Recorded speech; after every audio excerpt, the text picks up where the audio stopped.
India versus England का चौथा टी20 खत्म हो चुका है और अच्छा टी20 हुआ है, बट आई थिंक मैं कहूँगा कि इंग्लैंड ने बुरी क्रिकेट खेली है। जीता हुआ मैच आई थिंक वो हार गए और चांसेस उनको बहुत ज़्यादा मिले पहले जब उन्होंने बॉलिंग की और फिर बाद में जब बैटिंग में भी आई थिंक बड़ा ऐसे लग रहा था कि आराम से जीत जाएगा, बट आई थिंक इंडिया ने भी अच्छी बॉलिंग भी की। फिर बाद में जब पहली इनिंग में बैटिंग की उन्होंने, बाद में उन्होंने कम बैक कर लिया था जब हार्दिक पांड्या और दुबे की पार्टनरशिप एक लगी। तो पहले आपको मैं स्कोर कार्ड बताता हूँ, फिर बात करते हैं इस पे। और इंटरेस्टिंग चीज़ें हुई हैं आज वैसे जनरली अगर देखा जाए तो इंडिया वाले मैच में भी, और इसके अलावा पाकिस्तान ने अपना स्क्वाड भी अनाउंस किया, उसके बारे में अभी बात नहीं करेंगे। आई थिंक कुछ अजीब से चेंजेस हैं, इन्फ्लुएंशियल आई थिंक मैं कहूँगा कि पॉपुलर चेंजेस हैं जो कि नहीं करनी चाहिए थे, उस पर बात करेंगे जब ज़रा ये थोड़ा सा ना, ये क्या कहते हैं, ये जो उसके बाद एक पाकिस्तान साउथ अफ्रीका और न्यूजीलैंड की सीरीज खत्म होगी ना 14 को, आई थिंक वो खत्म होगी, फिर उसके बाद बात करेंगे सिर्फ चैंपियंस ट्रॉफी पे। सो फिर देखते हैं कि डिटेल में सबके बारे में बात करेंगे। अभी फिलहाल हम ये कुछ कवर करते हैं, ये इंडिया की कुछ मैचेस है, पाकिस्तान का 8 से मैचेस शुरू हो रहे हैं, फिर उसके बाद देखेंगे कब से बात कर सकते हैं। उसकी एक वजह ये है कि फॉर्मेट में कंटेंट की जो फॉर्मेट है वो उसको कंटेंट के जो फॉर्मेट है उसको थोड़ा सा चेंज कर रहे हैं। सो आने वाले टाइम में देखते हैं क्या उसमें बेहतरी कर सकते हैं, उस पर मैं थोड़ा सा काम कर रहा हूँ और फिर इंशाल्लाह देखते हैं कि क्या उस पर कर सकते हैं। पहले आज के मैच में अगर बात करें तो संजू सैमसन आज फिर फेल हुए हैं। आई थिंक साउथ अफ्रीका में जिस तरह से इनका टूर गया था बहुत ज़बरदस्त था। सो यहाँ पे ऐसे ही गया, मतलब इनके बारे में उसी तरह से देखा जा रहा है कि या तो वही बात है कि 100 या तो 0, 100 या तो 0। तो आज फिर 1 रन बना के आउट हुए हैं। अभिषेक शर्मा ने 29 रन की इनिंग खेली 19 बॉलों में, 4 चौके 1 छक्का लगाया। अच्छी इनिंग थी। तिलक वर्मा मुझे समझ नहीं उन्होंने किया क्यों, और जो किया वो तो किया क्यों मुझे समझ नहीं आया उस चीज़ का। और मुझे मुझे थोड़ा सा कई दफ़ा लग रहा है कि रोल क्या डिफाइन है कि जाके सबने मारना है। थोड़ा सा आई थिंक तिलक वर्मा का एक रोल होना चाहिए, मुझे लगता है ये थोड़ा सा एंकर करे एट सम पॉइंट कि जहां पे अब तिलक वर्मा आउट हुए तो उससे आगे फौरन ही सूर्य कुमार यादव भी आउट हो गए 0 पे। सो वहां पे आई थिंक इंडिया बहुत बड़ा फंस भी सकता था। सो वो तो अल्लाह की तरफ से ऐसे हुआ कि नीचे से रिंकू ने अच्छी इनिंग खेल दी और दुबे ने भी खेली, हार्दिक पांड्या ने भी 50 किया, दुबे ने भी 50 किया, रिंकू ने 30 कर दिया, वरना आई थिंक ये एक कोलैप्स हो सकता था। सो पता नहीं इनकी, मुझे कई दफा लगता है कि ये बहुत रिस्की क्रिकेट खेल रहे हैं इंडिया वाले। आई थिंक अच्छी बात भी है, क्राउड को ये चीज पसंद भी है, बट आई थिंक थोड़ा सा ना सेंसिबल होना चाहिए। जिस तरह तिलक वर्मा ने अब जो शॉट खेला था वो मुझे समझ नहीं आया वो क्यों खेला। सो खैर 12 पे आई थिंक 3 आउट हो गए थे इंडिया के। उसके बाद फिर रिंकू सिंह आए, उन्होंने 30 रन बनाए। एक शॉट तो उन्होंने बड़ा ही जबरदस्त मारा था, वो मिड विकेट पे उन्होंने फ्लिक किया था, वो बड़ा जबरदस्त शॉट था वो। इसी तरह हैरी ब्रूक ने भी ऐसे एक मिड स्केल लेग में आई थिंक मिड विकेट में मारा था, उसने भी एक शॉट बड़ा जबरदस्त। सो दोनों तरफ से ऐसे एक शॉट बड़ी जबरदस्त थी। यार रिंकू सिंह ने 30 किया और शुरू में इसका ये 17 बॉलों में 25 था, बाद में इसने आई थिंक ज्यादा बॉलें खेल गया था, स्ट्राइक रेट थोड़ा नीचे आया इसका। उसके बाद शिवम दुबे विकेटें भी गिरी हुई थी, वो भी ठीक था, कोई ऐसा मसला नहीं था, लेकिन आई थिंक थोड़ा सा ना मुझे थोड़ा सा मुझे घबराहट हो रही थी कि ये जितनी रिस्की क्रिकेट खेल रहे हैं। मतलब एक अच्छी बात यह है कि सब अच्छे प्लेयर हैं, टेक्निकली सारे स्ट्रॉन्ग हैं, सो इस वजह से आई थिंक ये मार्जिन इनको मिल जाता है। आई थिंक इनको देख के ना आई थिंक जो स्किल लेवल लगता है ना बैट्समैनों का, वो वाकई इनका मुझे लगता है, स्पेशली अगर टी20 की बात की जाए तो इंडिया वाकई टॉप पे है इस वक्त। बैटर्स को अगर देखा जाए जो स्किल लेवल इनका है। और फिर दुबे ने आके 53 रन बनाए 34 बॉलों में, 7 चौके 2 छक्के लगाए उसने, 155 का स्ट्राइक रेट उसका था। और फिर हार्दिक पांड्या ने भी 53 रन बनाए। इनके बारे में काफी बात हो रही थी कि पिछले मैच में इन्होंने बुरी इनिंग खेली है, 35 बॉलों में आई थिंक 40 किया था, और इस मैच में इन्होंने 4 चौके और 4 छक्के भी लगाए, 176 का स्ट्राइक रेट था इनका। और फिर इस तरह इंडिया ने 181 रन बना लिए, 9 आउट हो गए थे इंडिया के। और इंग्लैंड की अगर बॉलिंग की बात करें तो साकिब महमूद ने 3 आउट किए 4 ओवरों में, 35 रन दिए हैं। शुरू में आई थिंक इन्होंने आउट किए थे, और ये इन्हीं का मसला था अभी से का, जो कि सीरीज से पहले था कि वीजे के इश्यूज इनको चल रहे थे, क्योंकि ये पीछे से आई थिंक पाकिस्तानी है, तो इस तरह के इश्यूज इंडिया करता है। सो आई थिंक जो कि अखलाकी तौर पर अच्छी बात नहीं है वैसे। सो उन्होंने आगे आदर्शी बॉलिंग की थी। आर्चर को यार, आर्चर का बुरा हाल ही हो रहा है। वो शुरू में थोड़ा सा लगता है कि वो तंग करते हैं थोड़ा सा, क्या नाम है उसको, संजू सैमसन को। बाद में पिछले मैच में आई थिंक इनको 60 रन पड़े थे मेरे ख्याल से, शायद पिछले मैच में या पिछले पिछले मैच में। इस मैच में भी इनको 37 रन पड़े हैं 4 ओवरों में। सो और उसके बाद ब्राइटन कार्स ने 4 ओवरों में 39 रन देके एक आउट किया, 2 आउट किए ओवरटन ने। अभी ओवरटन जिस तरह की बैटिंग करके गया, मुझे इसमें गुस्सा ही चढ़ रहा था कि एंड में आदिल रशीद ने पहले उससे पहले छक्का लगाया तो उसको सिंगल नहीं करवा रहा था वो। आखिरी 2 ओवरों में इसने सारा वो मैच अपनी निकल गया हाथ से। 2-3 ओवर जो थे इतने गंदे इसने खेले ओवरटन ने। आई थिंक ये मेंटालिटी मुझे इंग्लैंड में मैं इनसे उम्मीद तो नहीं कर सकता कि इनमें ये मेंटालिटी होनी चाहिए कि भाई मैं कर लूंगा। हार्दिक पांड्या ने ये किया था पिछले मैच में I think, but I think मैं इंग्लैंड से नहीं उम्मीद कर सकता कि जिस तरह की क्रिकेट खेलते हैं। और आदिल रशीद ने पहले उससे पहले छक्का लगा चुका था वो, और उसने पूरा ओवर आगे 19 में बीट कर दिया अर्शदीप वाला, फिर उसके बाद आउट भी हो गया। और 2 आउट तो इसने किए हैं, बट आई थिंक बैटिंग इसने बड़ी गंदी की है। ब्राइटन कार्स ने 1 आउट किया 4 ओवरों में 39 रन देके। सो मार तो बड़ी है सबको, बट आई थिंक साकिब ने अच्छी बॉलिंग की है, 3 आउट किया उसने। आदिल की भी डिसेंट थी बॉलिंग, 1 आउट किया उन्होंने 35 रन देके 4 ओवरों में। और फिर जब इंग्लैंड बैटिंग के लिए आता है तो इंग्लैंड एक अच्छा स्टार्ट करता है। डकेट अच्छा मारता है, 19 बॉलों में उसने 39 रन बनाए, 205 का स्ट्राइक रेट था, 7 चौके 1 छक्का लगाया उसने। और वो क्या बैटिंग उस वक्त कर रहा था, स्वीप रिवर्स स्वीप वो उसने खींचा हुआ था पावर प्ले में मैच। वही बस आखिरी बॉल में पावर प्ले की आउट हो गया वो, बड़ी गंदी उसने अजीब सी वो शॉट थी जहाँ भी उसका बैलेंस ही लूज हो गया था शॉट पे। और फिल सॉल्ट थोड़ा सा बेहतर लगा पहले कुछ मैचेस से, 23 रन उसने बनाए, बट आई थिंक खुद भी वो तंग था थोड़ा सा कि यार मैं आउट किस तरह हो रहा हूँ। और ये आई थिंक जिस तरह से ये खेल रहे थे ना, और मैं इनके ड्रेसिंग रूम में भी देख रहा था, बड़े रिलैक्स थे ये। और ये ऐसी ट्राइयां मार्क करते होते हैं ये इंग्लैंड वाले, ये जब ऐसा कोई टूर्नामेंट आ रहा होता है ना तो ये अपने आप को ट्राई करते हैं हर तरह से। अपनी टीम भी इनकी बड़ी अजीब सी होती है, बट इम्पैक्ट होता है टूर्नामेंट पे इनकी टीम का। और जिस तरह की आई थिंक ये पूरी प्रैक्टिस में आ गए, और बड़ा इनको देखने का मजा आएगा जब ये पाकिस्तान आगे बैटिंग करेंगे। और बटलर जल्दी आउट हो गए थे, 2 रन उन्होंने बनाए पहले कुछ मैचेस आई थिंक दोनों तीनों मैचेस में उन्होंने अच्छा खेला था। आज जल्दी आउट हो गए। फिर उसके बाद हैरी ब्रूक आते हैं जो कि पहले मैचेस में फेल हो रहे थे, आज उन्होंने 51 रन बनाए। जो शॉट उन्होंने खेला था आई थिंक मुझे नहीं समझ आई उन्होंने भी क्यों खेला था।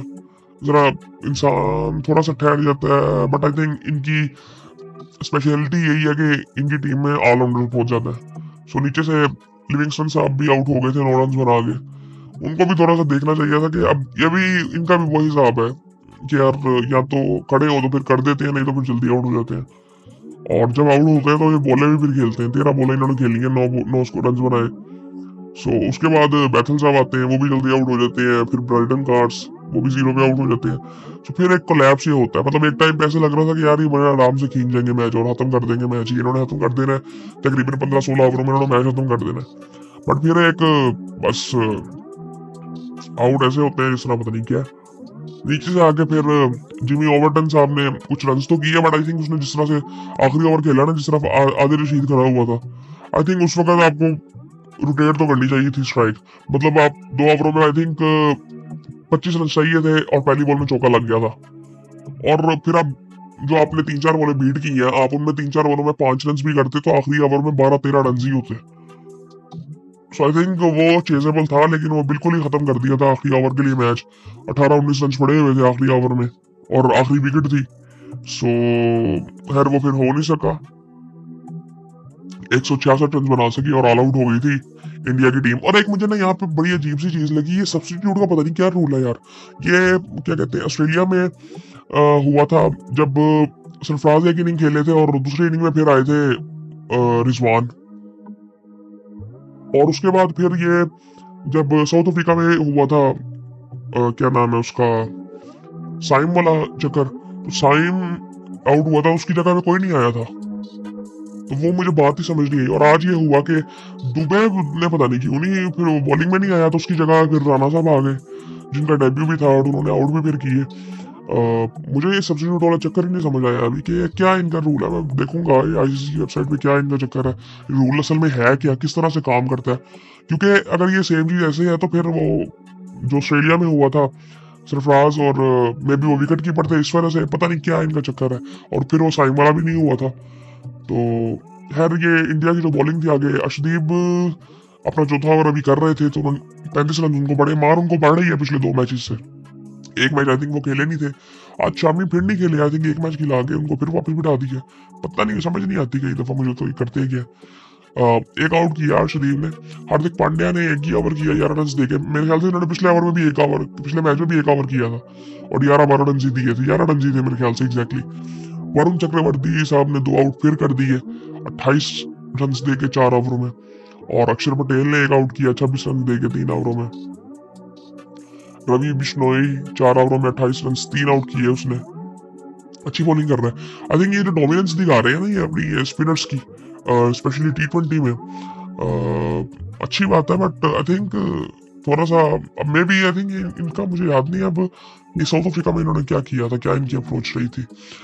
हर्षित राणा फिर आ गए थे जिनकी मैं बात कर रहा था कि ये सब्स्टिट्यूट आए थे। अब ये समझ नहीं मुझे अभी तक आई, देखते हैं इसको कुछ उसके बारे में करेंगे बात। बड़े अजीब से कहीं रूल्स हैं आईसीसी के। 4 ओवरों में 33 रन देंगे, इन्होंने 3 आउट किए। और ये सूरत हाल थी फिर इंडिया वाले मैच की। अच्छा मैच हुआ पाकिस्तान का भी यार, वो जो टीम भी सिलेक्ट हुई है।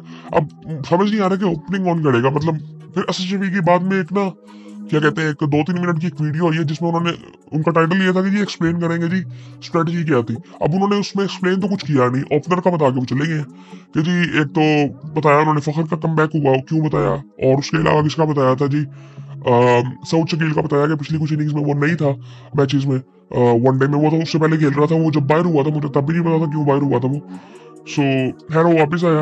अब मुझे ये अच्छी बात लगी कि तैयब भी खेल रहा था, तैयब और सऊद वापस आए हैं। बट आई थिंक 2-3 चेंजेस ऐसे हैं जो कि आई थिंक जिस तरह खुशदिल था और फहीम अशरफ, ये किस बेस पे आए मुझे समझ नहीं आई इस चीज की। और ये जो टूर्नामेंट पीछे करवाया था, वनडे टूर्नामेंट जो करवाया था, उसके जो परफॉर्मर्स थे वो कहाँ पे गए हैं। मुझे इसकी कुछ समझ नहीं आई कि ये सिलेक्शन हुई कैसे है। और स्पिनर हमने एक डाला ब्राड सिर्फ। अब ठीक है वो उसमें थोड़ी मैं कह सकता हूँ कि चलो ठीक है आपने ऑलराउंडर्स भी डालनी है ऊपर। बट आई थिंक जिस तरह इरफान खान नियाजी था और आपने वो जो एक स्ट्राइक फोर्स बनाई थी उसको कहाँ पे इस्तेमाल करना है आपने, मुझे समझ नहीं आई। एक तरह से अगर सोचा जाए कि अब असल में पता नहीं चलता ना कि अप्रोच की है लॉन्ग टर्म की पाकिस्तान की, क्योंकि हमने कभी हिस्ट्री में ना ये चीज प्रोफेशनली देखी नहीं है कि इनकी अप्रोच रहेगी क्या लॉन्ग टर्म के लिए, कि हम उस तरह सोचेंगे इस तरह। अब हम अगर मैं आजकल मुझे गोरे ना बड़े अजीब लगते हैं, क्योंकि अभी अभी रिसेंटली ना हमने गोरों को देखा कि उनकी अप्रोच क्या थी। प्रोफेशनलिज्म में ना आपको सब्र बहुत ज्यादा करना पड़ता है और हमारे यहाँ पे ना सब्र से चीजें होती नहीं है। हमें एडवेंचर का शौक है और हम जल्दी जल्दी फैसले करते हैं और हमें वो फैसले चाहिए जो कि ना हमें जरा ना एक क्या कहते हैं उसे यार, बैकवर्ड क्या कहते हैं, बायोलॉजी की एक टर्म होती है वो मैं भूल रहा हूँ। सो आई थिंक क्या कहते हैं उसे, पता नहीं क्या कहते हैं, मैं बताऊंगा फिर कभी बात करेंगे। बट आई थिंक एक वो बस पॉपुलर डिसीजन मेकिंग कर देते हैं, जिस तरह खुशल शाह की मीडिया में बात हो रही थी आजकल कि वो वहां पे कर रहा है। और उसकी जो मैंने देखी है 1-2 इनिंग्स उसकी, वो जिस इनिंग की बात हो रही थी ना बांग्लादेश में, कुछ नहीं था भाई उस इनिंग में। वो उसने सिर्फ 1 ओवर में 4 छक्के लगाए थे, वो उस बेस में उसको हमने वहां पे डाल लिया। और वो उसकी कोई यहाँ पे भी कोई इतनी खास परफॉर्मेंस नहीं थी ये चैंपियंस वनडे कप में। फहीम अशरफ, समझ से मेरी बाहर है कि फहीम अशरफ कैसे आ गए जी, क्योंकि सेंस अभी किसी चीज की बात नहीं रही ना। और उनकी भी प्रेस कॉन्फ्रेंस हुई थी मोहसिन नकवी साहब की, सो वो उन्होंने भी काफी चीजें बताई कि वो 8 तारीख को आई थिंक इसकी ओपनिंग करेंगे 7 को कजाफी की। वो तो कंप्लीट ही है यार, ये इंडियन मीडिया फजूल सी बातें कर रहा है। कंप्लीट हो चुका हुआ है कजाफी और उसका भी थोड़ा बहुत जो काम है 11 को कराची का करना है। सो उसके बाद भी कुछ काम करेंगे यार। ये स्टेडियम्स का इनकी मुझे टेंशन बिल्कुल नहीं थी, मुझे पता पाकिस्तान में काम किस तरह से होते हैं। और जिनको पता है ना पाकिस्तान में काम किस तरह से होते हैं, ये इंडियन मीडिया भी बातें कर रहा था, इनको भी पता था। और अब आज पता नहीं एक अजीब सी एक वीडियो ना मेरे सामने आई, वो उसकी क्या नाम है उसका, वो उनका एक जर्नलिस्ट है अर्नब गोस्वामी, मेरे सामने कभी नहीं आया। ये उनकी एक वीडियो आई और उसमें वो फजूल ही लड़ रहे हैं। उसमें 2 पाकिस्तानी बिठाए हुए हैं, एक इंडियन वैसे तज्जिया करने के लिए बिठाया हुआ है और एक वो खुद है। ये ऐसे मुझे लगता होता है कि स्क्रिप्टिंग ना मुझे दोनों को लग रहा था ऐसे ही कि वो स्क्रिप्ट को एक फॉलो कर रहे हैं दोनों, पाकिस्तानी भी और इंडिया भी, कि बस एक दूसरे को ना झाड़ना है। और पता नहीं क्या अजीब सी चीजें हो रही थी, मेरे पहली दफा मेरे सामने आया ये। सो आई थिंक वो भी फजूल सी बातें थी। स्टेडियम्स का सबको पता था। आईसीसी का दिमाग खराब है कि वो इधर आके बैठे हुए हैं और वो सुकून से बैठे हुए हैं। 15 दिन रह गए और वो आकाश चोपड़ा साहब भी, वो मुझे उनसे तो कम से कम ये उम्मीद नहीं थी। उन्होंने आई थिंक 2-3 वीडियोस बना दी हैं। पता नहीं मुझे अजीब सी चीजें लगती है कि एक बंदा ना उससे 2 दिन पहले ना, जिस दिन आकाश चोपड़ा साहब ने वीडियो बनाई उससे 2 दिन पहले पीसीबी ने ऑफिशियल अपने पेजेस पे एक वीडियो अपलोड की थी कजाफी की, जिसमें 95% काम हो चुका हुआ था और आज भी तकरीबन 98-99% काम हो चुका हुआ है। ये फिनिशिंग का काम चल रहा है और ये अब सिर्फ काम भला क्या चल रहा है। एक तो वो मिट्टी उठाई जा रही है और दूसरा वो जो बिल्डिंग के बाहर वाली साइड पे जो शीट्स लगती है ना लोहे की, जो कि वो दिन का एक काम है सिर्फ, और वो फिनिशिंग होती है। वो तो होती रहती है, स्टेडियम में सफाइयां भी हो रही हो तो वो होती रहती हैं। सो आई थिंक ये थोड़ा सा ना जरा इस इतनी हद तक नहीं जाना चाहिए जहाँ पे ना इखलाकी तौर पर ना बुरे लगने लग जाओ किसी को। सो आई थिंक ये चीजें होनी नहीं चाहिए। और वो जो पाकिस्तानी स्क्वाड की बात ना हम करेंगे, मैंने बताया ना कि 14 के बाद करेंगे ये, जब 14 तक जरा ये मैचेस खत्म हो ले, फिर उसके बाद चैंपियंस ट्रॉफी है, डिटेल में बात करेंगे जरा फिर ना तरीके से जरा। बस ये सूरत हाल थी आज। और कुछ हुआ आज यार, वो उनका मैच चल रहा है ऑस्ट्रेलिया और श्रीलंका का। उन्होंने आई थिंक 600-700 रन बना दिए ऑस्ट्रेलिया ने। अच्छा मुझे उम्मीद नहीं थी, मुझे था कि स्पिन ट्रैक्स बनाएंगे ये तो खा जाएंगे उनको श्रीलंका वाले, बट आई थिंक वो उस्मान ख्वाजा ने भी 232 रन आई थिंक बनाए हैं और उसने भी 10,000 रन पूरे कर दिए अपने स्मिथ ने। और एक और शो भी था, वो इंग्लिश ने शो कर दिया डेब्यू पे। सब 2 दिन पड़े हैं, आज बारिश भी हो गई थी, वैसे एक सेशन हुआ। मैं वैसे देख नहीं रहा मैच, लेकिन थोड़ा बहुत मैंने देखा है मैच और बड़ा वो मुझे इतना नहीं था कि 600-700 रन हो जाएंगे। आई थिंक 750 रन उन्होंने बनाए हैं। मुझे था कि यार ये स्पिन ट्रैक्स बनाएंगे और फंसा लेंगे श्रीलंका वाले, और उनके भी आई थिंक 5 आउट हो गए थे पहले सेशन में और बाद में फिर बारिश होती रही। 2 दिन है, अब 2 दिन सर्वाइव करना उन्होंने। मुझे तो नहीं लगता कि ऑस्ट्रेलिया को बैटिंग की जरूरत पड़ेगी, बट आई थिंक मे भी अगर बारिश के कोई चांसेस हुए तो मे बी श्रीलंका बच जाए, वरना ऑस्ट्रेलिया खा जाएगा अब इनको। और मुझे समझ नहीं आया कि इन्होंने ट्रैक बिल्कुल सीधा क्यों बना दिया, कि इतने रन से कैसे हो गया। सो आई थिंक बस ये सूरत हाल थी। बाकी 2-3 चीजें बड़ी अजीब सी हुई हैं। मेरा वैसे दिल कर रहा था कि मैं वो कदाफी में भी कुछ बात करूँ स्टेडियम्स पे, जो एक स्पेसिफिक वीडियो इसकी बनाऊं, बट आई थिंक इतना मुझे लगता है कि इतनी कोई बातचीत ये तब तक नहीं मुझे करनी चाहिए जब तक ना ये सारा काम हो नहीं जाता। वो जब इफ्ताह होने होगी ना 7 तारीख को, उस दिन बात करेंगे या उसके बाद बात करेंगे कि क्या हुआ है, कितना काम हुआ है। और काफ़ी चीज़ें ना चेंज भी हुई थी बीच में, मतलब फॉर एग्जांपल पिंडी में कोई इतना खास काम होना ही नहीं था, वो लंबा काम था तो वो फिर शुरू भी शायद उस तरह नहीं हुआ था। कुछ बेसिक चीज़ें होनी थी। आई थिंक वो मेरे ख्याल से वो स्टेडियम्स का भी कह रहे थे कि उसकी जगह हम इस्लामाबाद में कई जगह ले रहे हैं, आई थिंक वहाँ पे हम बनाएंगे।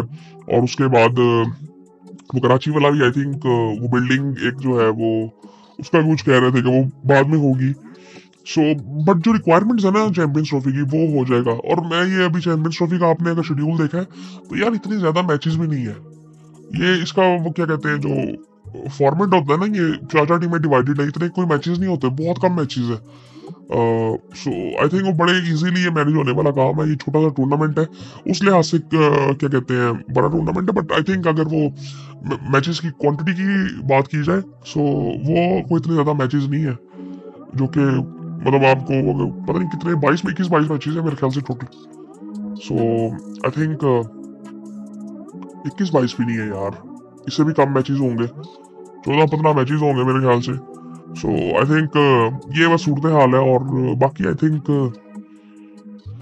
फिर बात करेंगे कल। आई थिंक अब पहले मैं सोच रहा था कि उसकी बना दूं, लेकिन मैं आई थिंक वो उसी फॉर्मेट में चलेंगे क्योंकि बाकी टीमें भी अनाउंस हुई थी, उनके बारे में भी बात नहीं की। सो एक फॉर्मेट को जरा थोड़ा सा मैं चेंज कर रहा हूँ, थोड़ा सा आने वाले टाइम में बेहतर कर रहे हैं थोड़ा सा कंटेंट, तो उसके बारे में मैं थोड़ा सा भी काम कर रहा हूँ। तो जब वो थोड़ा सा हो जाएगा काम, फिर उसको जाहिर बात है क्वालिटी को इन्हेंस करना था, और वो डिसीजन मेकिंग आई थिंक मेरे लिए थोड़ी सी अभी मुश्किल थी कि अभी मैं थोड़ा बहुत सोच रहा हूँ, बट आई थिंक 90% उस पर बात और मतलब फैसला हो गया है कि क्या करना है, बस उसमें थोड़ा सा काम है, वो करेंगे तो फिर उस फॉर्मेट, वो जब फॉर्मेट शुरू होगा तो फिर उसके ऊपर भी बात मतलब करेंगे, चैंपियंस ट्रॉफी को स्टार्ट ही वैसे करेंगे फिर। सो बाकी आई थिंक ये सूरत हाल थी, इंडिया बड़ी आसानी से जीत गया, सीरीज भी जीत गई इंडिया 3-1 से। अब एक मैच रह गया, मे भी अब दोनों टीमें कुछ ना कुछ ट्राई करेंगी, जो बाहर बिठाए हुए हैं। वो आज नहीं खेला था आई थिंक, और बाकी यही थी, और फिर आपसे बात होती है।